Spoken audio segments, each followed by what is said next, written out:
এইটোৱে আমি কৰিব লগা কোম্পানী। এইটো জেগাটোৰ নাম নাজানো, কিন্তু বিশেষ এইটো কোম্পানীটো আমাৰ ব্লক এটা এই গাড়ীত লোডিং কৰি আছে। ব্লক এটা হয়, এই মানুহ গাড়ীত লোডিং কৰি আছে। এইবোৰ ইটা ঠাক ঠাক, কিন্তু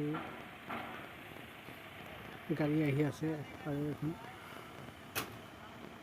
আমাৰ বগীপুৰৰ ল'ৰা হয় এজন, কিন্তু বিশেষ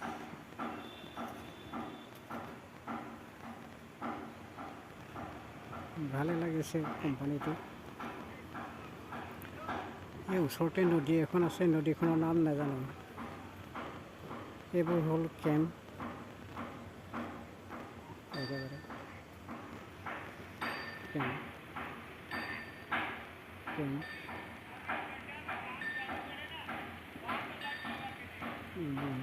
গোটেই চাৰিও চাইড হেৰি লাইট জ্বলি আছে। এইখিনি পুৰণা ইটা ভঙা, আৰু এই নদীখন ধুনীয়াকৈ লাগিছে। কিন্তু আমি অভাৰব্ৰিজৰ ওপৰেদি পাৰ হৈ আহিছোঁ। এইটো চাইডে আমি আহিছোঁ, কিন্তু এইখন এই লাইট জ্বলি থকা সেইখিনিতে অভাৰব্ৰিজ আছে। কিন্তু এইখিনি ধুনীয়া পৰিৱেশ। কিন্তু আজি আমি আহি এইটো কোম্পানীটো পাইছোঁ।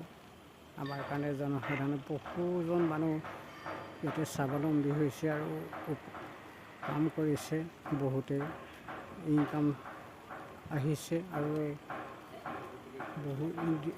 প্ৰতিদিনাই 5-6 গাড়ী ব্লক ইটা ওলাই যায়।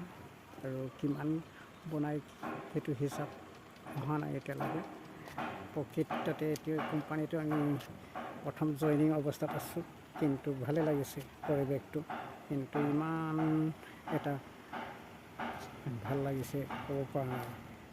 আমি লগৰীয়া এজন লগত ঘূৰি আছোঁ ইটাখিনিৰ ওপৰত। এইটো সৰু চাইজ ইটা, কিন্তু ইমান ডাঙৰ ইটা নহয়। এইটো ইটা সৰু চাইজ ইটা।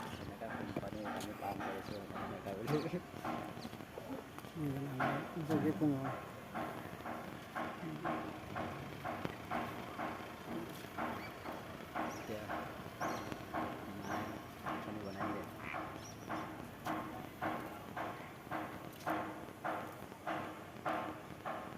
পোন্ধৰ 20 জনৰ অধিক এই কোম্পানীত মানুহ আছে, আৰু হিচাপ পোৱা নাই কিমানজন আছে। কিন্তু আমি এনেই 50ৰো অধিক হ'ব পাৰে, 60ৰো অধিক হ'ব পাৰে। এতিয়ালৈকে ক'ত কেনেকৈ সোমাই আছে, ক'ত কেনেকৈ কাম কৰি আছে কোনো ক'ব পৰা নাই। আৰু এতিয়ালৈকে ছিকিউৰিটি আছে 4জন, দিনত 2জন, ৰাতি 2জন, 12 ঘণ্টা ডিউটি। আৰু আমিও 12 ঘণ্টা 8 ঘণ্টা এনেকৈ ডিউটি থাকে প্ৰতি মানুহ।